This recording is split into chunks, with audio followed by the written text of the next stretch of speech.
По завршувањето на 24-тиот партиски конгрес, што се одржа во понеделникот, Социјалдемократскиот сојуз на Македонија ги обелодени кандидатските листи за пратеници за предвремените парламентарни избори.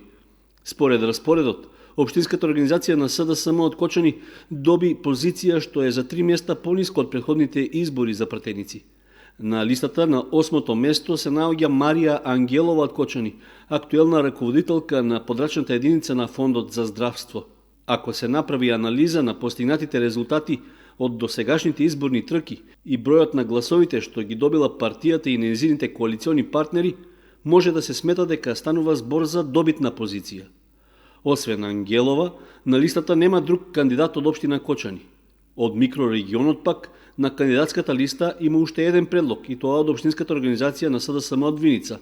Се работи за Никица Бачовски, советник во кабинетот на министерот за земјоделство, кој е на 17-тата позиција.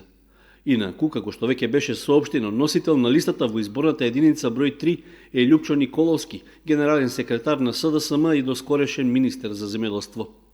Повеќето од предложените кандидати досега немале високи позиции во партиската структура на државно ниво, односно имале известни функции во општинските организации или пак се членови со активно учество во работењето на партијата.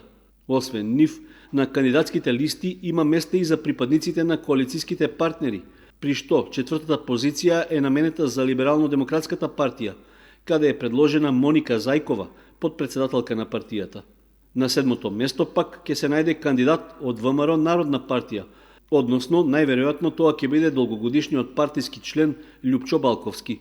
Иако имињата на кандидатите на листите во сите 6 изборни единици се веќе соопштени, сепак за официјална потврда треба да се почека ден-два поради евентуални поместувања, информираа од СДСМ.